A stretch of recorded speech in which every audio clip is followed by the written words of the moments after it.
Hey guys, welcome back to my YouTube channel. If you're new, today we're going to be doing another girl talk video, but the vibes are going to be as if we're on FaceTime or we're having a super cute girly sleepover. This is probably going to be a bit of a longer video, so you can either go and do something productive while you listen to me ramble, or you can just sit down and chill, go grab some snacks, go and grab a drink while I answer some of the questions. I'm going to be putting some hair oil in because as you can see my hair's in need of it, but yeah, so I'm going to be doing my hair oil and a wee face mask while I answer questions. So if you haven't seen my other two girl talk videos, then I definitely suggest to go and watch them after you watch this one.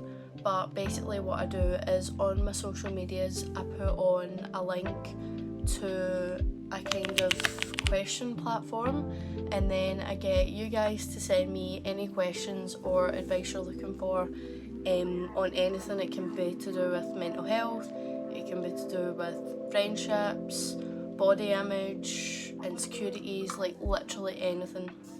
And then I just sit and chat and give my opinions on it. But first question is, how do I lose weight very quickly, struggling as I'm going on holiday soon? I'm totally guilty for this as well, to be honest. Me and Aiden are literally going to Rome in a couple days, and all I've been complaining about is how I've not been in my exercise routine and I've not worked out in ages, and I feel like I've put on a bit of weight.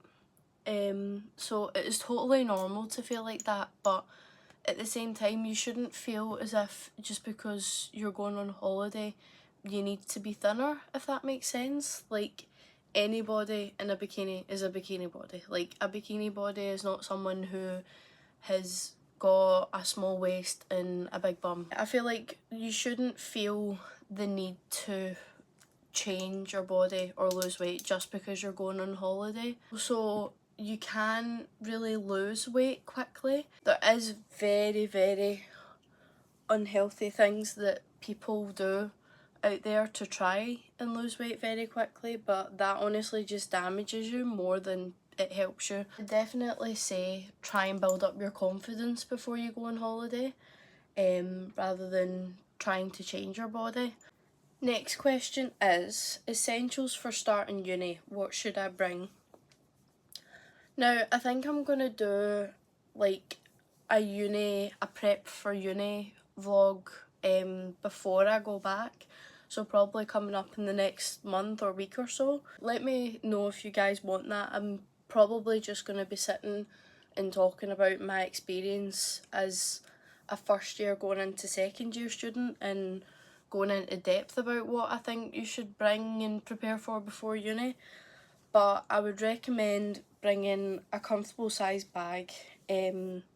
Whether you're commuting or not, it is really important to have a bag that you are prepared to drag about you all day, because depending on how many lectures or classes you've got, I made the mistake of bringing one of my handbags with my iPad and keyboard and notebooks and all that in it, and it was just not comfortable at all that whole day. Usually backpacks do the job, like they're able to fit essentials in, like either your laptop or iPad. Usually I'll bring my gym clothes as well if I feel like going to the gym afterwards. If you're commuting, then I'd say to bring your own lunch, because depending on how much you commute into your uni, it can be a lot of money, like each week or each day, like going and paying for lunch. I would definitely recommend getting some sort of tablet or laptop or something that you can type in, because sometimes it's easier when you're in lectures to type than it is write down notes. But I would have a notebook, like just to kind of jot down or brainstorm any ideas or work you need to do.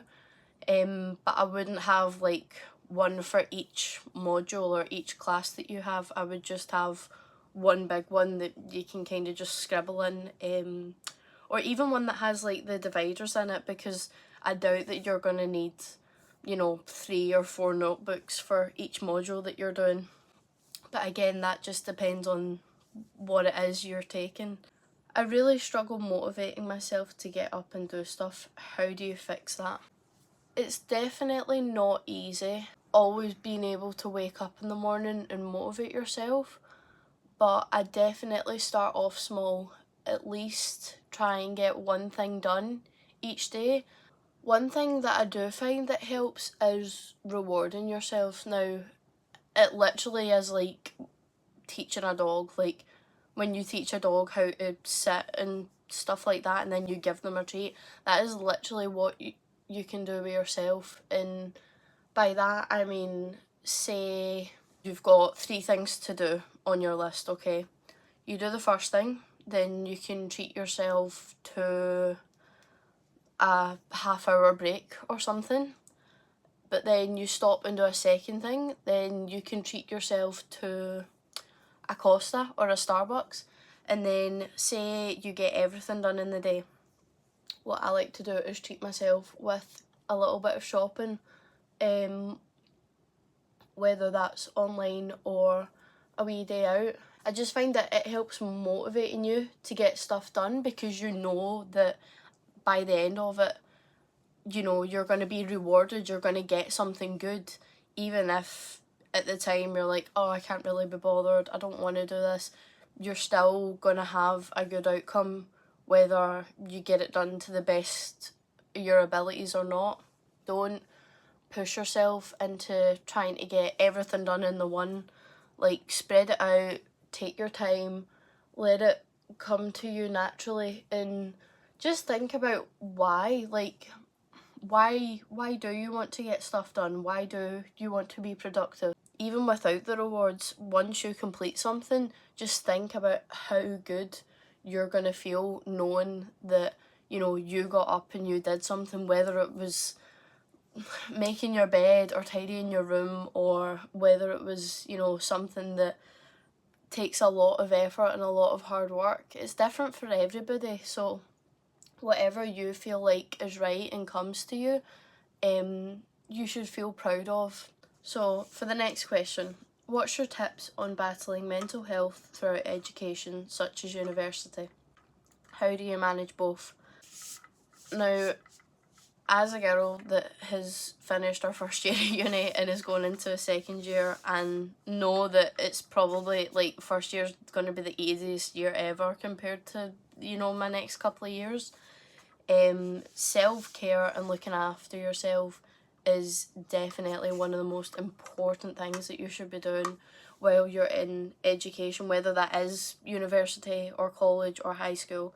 So while at uni, I would recommend at least doing one thing each day that is self-care, that is looking after yourself, whether that's going for a little mental health walk, doing some journaling, doing something creative, hanging out with a friend. Do at least one small thing each day that takes you away from all the academic stress and that is for you and is you looking after yourself. What I would recommend, if you're in quite a good routine, is have slots in the day. So have a slot for, you know, getting shit done, working hard, but then also having slots for relaxing, taking time away from it, taking time away from social media or any work, or, you know, just all of it, taking time for you and only you. As well as, like, in a week, if you're making sure that you're getting work done and you're not falling behind, because trust me, falling behind will make your mental health so much worse. I'm talking from, you know, experience. I had went through a bit of a rut during November, December, and obviously that's kind of like one of the exam seasons in a uni academic year. And it was like, it was not it. I was so stressed and I was so anxious, and I know now that I could have made that so much easier for myself if I just got out of my ass and worked hard instead of leaving it all to last minute. If you're making sure that you're not causing additional stress for you and you are working hard and pushing through, then the least you can do is take a day for yourself where you don't do anything to do with uni, you don't think about work, you don't do any work. Just take a day where you relax, breathe, you know, do what you enjoy doing, do what makes you happy, and then let your body naturally go back into it. Also remember as well that everybody's in the same boat. I know for a fact that some of the girls that I'm friends with in uni, I'll be sitting there and I'll be like, I don't understand this, or I'm so stressed for this test or whatever, like I feel like I don't know anything, I feel like I've done really bad, because I can almost promise you that they're going to be in the exact same boat as you. And sometimes it can feel a wee bit better knowing that you're not the only person that's feeling this way and that's going through things. So next question, how do you find cute clothes? I quite like this one. I thought this was quite a cute question. Not to like toot my own horn on that, but I actually do get asked this like quite a lot. I have had friends say to me, where do you get your clothes? Like sometimes I feel like my style is just completely all over the place. I don't know how I pull things off, but I do sometimes have friends say to me like, where did you get that? Like I feel as if anytime I go shopping I can't find anything and then you somehow make things look good. What I like to do is I like to follow creators that have my body type. Say for example, I'm quite curvy. I feel like my mid-sized girlies will get this. I'm not skinny, but then I'm not bigger, if that makes sense. Like I'm a very in-between with my body. If I'm following, you know, girlies that don't have my body type and I see a clothes I like, I get it, I try it on, and then I feel like I look absolutely atrocious. I would recommend following influencers that you know has your body type. Find clothes that they wear that you like and then try that on you, because it most likely will suit you and fit your body type as it does on them. Some of the shops that I recommend using, that I use personally, is Bershka, Primark, Pull and Bear, H&M, sometimes PLT, and sometimes ASOS as well. So they're probably like the main places that I shop. Any boy advice about how to get through stages of a relationship?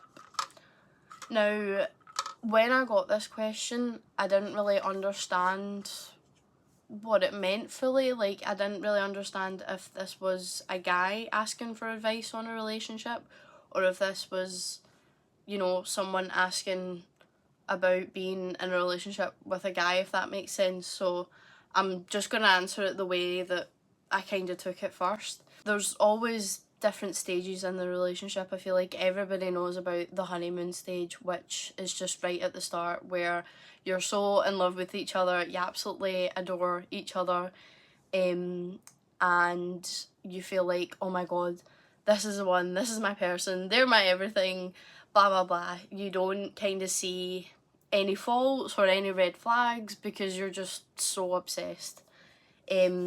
So I would definitely say, going through all of the stages, you should have good communication and trust in each other. Gaining trust is a big thing on both sides, because you can't be with someone that you don't trust at the end of the day. Support and quality time is really important. So I know for a fact that there's been some stages where, you know, me and my partner have felt quite distant from each other.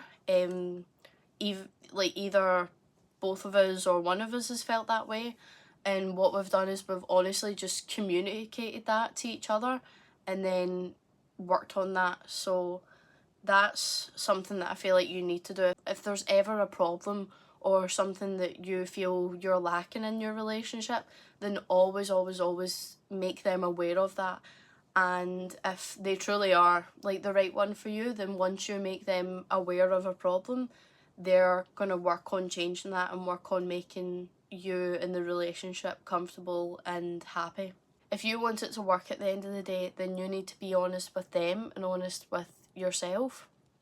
You need to know what you deserve. You need someone that makes you feel amazing and that doesn't make you doubt either your worth or how much you should be loved and deserve to be loved. Moving on to the next question. How can you get over someone when you're still pals with them? This one is also a bit of a tricky one. I definitely think that it can be very hard being friends with exes or friends with people that you had a thing with or wanted to have a thing with. The biggest thing I would recommend is just setting boundaries. Like, if you're trying to get over someone or, you know, likewise, then you will need to create a bit of distance to be able to move on. Not saying that you should completely blank them or, you know, ditch them, but just make them aware that you need time to heal and you need time to move on before you start turning the relationship that you had with them or, you know, your crush on them into a friendship and a solid friendship. I definitely take some time apart from the situation because it can be really hard, you know, to kind of get let down and not be with someone that, you know, you had a crush on.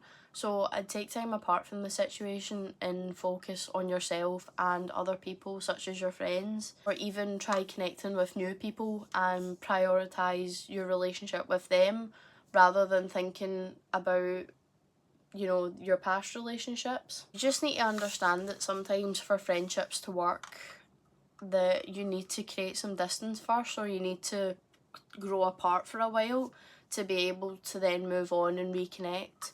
Next question. How to get over the fear of a first relationship while struggling with body image? I quite like this one. I feel like there was a couple that you guys asked that I definitely felt like, oh, this is deep. Like, this is juicy. As someone who is open about struggling with their body image, especially from a young age, know that your insecurities are normal, your worries are totally normal. I feel like most girls in their first relationships are quite self-conscious about their body because obviously you're opening up quite a personal part of you to someone else. You're letting someone else see you in aspects that, you know, you might feel scared of or anxious of. I definitely communicate to your partner about how you feel about your body. Although they might see you as the most angelic and gorgeous angel ever, you struggle to see that because I do 100% understand that. I feel that quite often with Aiden, and sometimes I'm one to self-sabotage and I'll be like, oh, you're so pretty, and I'll be like, no, I'm not.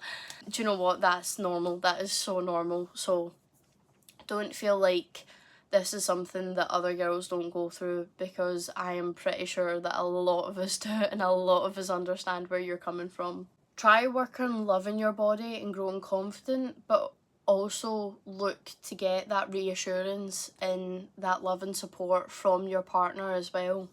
Sometimes we are our own like worst haters, and so I'm like 99% sure that half of the stuff that we believe and we make up in our heads, our partners look at us and are like, hope you start feeling more confident soon, and I hope that in your first relationship it's something that both you and your partner can work on together to make you feel more happier and more comfortable with yourself, because it is something that I feel like isn't talked about a lot. But for me personally anyway, I 100% felt like that when I got in my first relationship, and I wish I knew that it was normal to feel that way and that it's best to be open about it and try work on yourself while also having that love and support from someone else. What's your absolute favourite makeup products? I'm not really someone that wears makeup too much. Mascara is like my go-to. Like, I feel like girls always have that one thing that they need to go out wearing, like either lip gloss or blush or whatever. My thing is mascara. So when it comes to makeup, I'm not really the most educated on it. I don't really know what the best or, you know, but I use what works for me. And some of my favourite products that I find myself using quite a lot is the cream contour and blush that you can get from Primark. I'll put a picture of them up at the side here if you want to go try find them. For mascara, Sky High Black Mascara by Maybelline. I use the black one. I have previously also used the pink one you can get with it, which I think is just the original Sky High. But Sky High Black Mascara literally makes your lashes look so full, so beautiful and so big. I love using the lip products from NYX. Ones that I usually go to are the Cocoa Lip Liner by NYX and the Praline lip gloss. I don't know if it's lip gloss or if it's something else, but I love using them. The Eraser Concealer by Maybelline. I can't remember where I had seen it. I think it was on TikTok. Someone I followed had been using it, and you know, it worked really well with them, so I love that. I don't really use anything else. Like, I don't really go near foundation. Usually it's like a tinted moisturiser from Revolution, I think it is, that I use, but you know, it's not really something that I use often. I'd say that the lip liner, lip gloss, mascara, and then cream, blush and contour are probably my favourite products and what I find myself going most to. Moving on to the second last question. So if you're still here, then thanks for staying and thanks for watching. Do you think there is a stigma when it comes to girls' virginity? What advice would you give a girl if they're embarrassed about it? So I might need to bleep or reword some things about just because of the guidelines on YouTube, but I feel like a girl's virginity is something that you shouldn't be embarrassed about at all.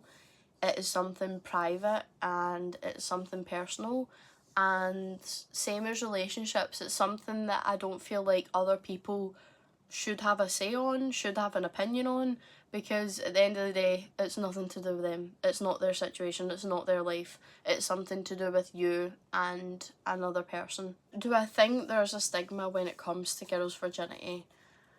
I think there is a variety of stigmas. I feel like there's one against girls losing it at a young age. I know quite a few people, at least that I went to school with, that were either under the age or not ready yet. As in, like, their body's not ready yet, which I feel like is quite a big stigma. Like, I feel like even nowadays that's something that a lot of young girls feel is becoming more common. And I have my own personal views and opinions on that. But I do feel as if there is a stigma against that, as well as girls who decide to keep their virginity until marriage, which I feel like isn't as common as it used to be anymore. But there definitely is some girls out there that I feel like are almost sort of judged and pressured when, you know, they turn around and say that they're waiting until marriage. So I do think there is a variety of stigmas out there. The advice I would give is that it only matters to you at the end of the day. It's nobody else's life, and it's something that is so personal and so private that you should never feel the need to tell anybody about it if you don't want to. And if someone is pressuring you to tell them about it, at the end of the day, to me, that is just weird. Like, why do you want to know something so personal and so private about my life if it's nothing to do with you, or something that you don't need to know or you don't need to think about? but I think you should always just be who you are and do what feels right to you and right in the time. But also think about your future. Like, when we're talking about losing it or first times, I know that I definitely wanted to wait until I met the right person, which again I know is not for everybody, but what I do preach is don't do it if you don't feel like your future self would want to remember it, if you get what I mean. Like, nobody's first time is great, but for me personally, I wanted to make sure that I had done it with someone that I cared about and that cared about me, someone that I felt safe with, and that it wasn't a situation where I would feel uncomfortable at any point or pressured or embarrassed, if that makes sense. So I would definitely say that you should wait until you are in a situation where you feel those things, rather than feel, you know, forced or pressured, or like, if you don't do this you're going to be judged, if that makes sense. Like, that, to me, that's just so stupid. Thank you for sending that question in, because I know that that is something that, again, I don't think is talked about as openly enough, but I'm someone that is quite open, probably a little bit too open at some points, but I am so open to talking about sexual health and experiences that some girls might face in different situations. Alright, so last question. I can see that I've been chatting away for nearly an hour, so thank you if you're still watching, and also if you sent a question in. This question is how to deal with comparing yourself / not feeling pretty. We've all been there. We've all went onto Instagram, and right at the top of our feed there's been some hot sexy model in a nice bikini, and then looked at ourselves sitting in the bed, hair up in a mess, like, been like, what am I doing with my life? Everybody has their own beautiful things about them.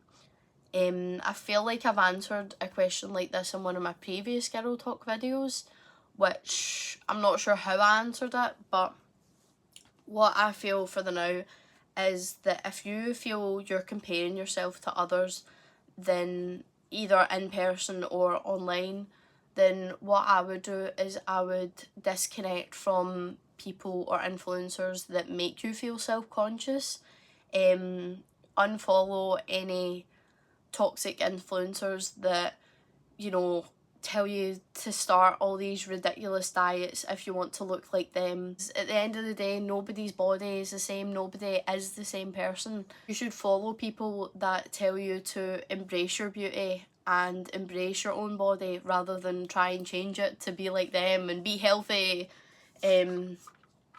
So yeah, I don't follow any toxic influencers, or just any influencer or person that makes you reflect on yourself and feel insecure. Try and find things that you like about yourself. I know it can be so hard sometimes, but look in the mirror or think about you on the inside and think about what you like about yourself or what others have said to you they like. It could be your hair, or, you know, something as stupid as like your nose or your nails. Like, there's always going to be something that is beautiful about you and that makes you who you are in a beautiful person. You know, if you look at a person and you think, God, I really wish I had, you know, their face, they're probably gonna look at you back and think, God, I really wish I had her hair, I really wish I had her body. Like, everybody is always reflecting their own insecurities. If you're not feeling very pretty at the moment, then try have a little pamper night, try get your nails done, or go out and get your hair, try a new hairstyle, or, you know, try something new. Really sorry to hear that you're not feeling very pretty at the moment and that you find yourself comparing yourself to others. I know that there is a few people out there that have reached out to me and said that, you know, not so much that they wish they looked like me, but more so they wish they were like me in a motivation context, which, you know, I've appreciated. I've been like, that is so sweet, thank you so much. But at the same time, please know that I am not always like this. It is, honestly, it's so late right now, and I've literally done hardly anything all day other than make content, eat, and go a walk. So please don't feel like my life is some big, extravagant, motivational, happy day every single day, because it's not. We're all human at the end of the day. We all go through things, and we at some points feel not pretty and find ourselves comparing our bodies and our personalities to others. So yeah, I hope you feel a little bit more confident, and I hope that everyone that did send a question or a message in today feels like I have answered it well enough. Like I said, I'm not an expert on life. I'm just an 18-year-old girl that knows some things and likes talking about other people's experiences and my own experiences and the way that I view life. You're all beautiful, you're all loved, and you all just have a special place in my heart. So that is going to be the end of the video today, guys. I'm going to go wash my face mask off and drink the rest of my water. So if you've not had a drink yet, go and hydrate. I hope you guys enjoyed, and if you would like to see another girl talk video, then let me know down below. I think I'm going to start doing some every couple months or so, just as a kind of catch up with you guys, and if there's anything that I feel like has been playing on anyone's mind, then, you know, they can reach out and talk about it. I hope you enjoyed, and I'll see you in the next video.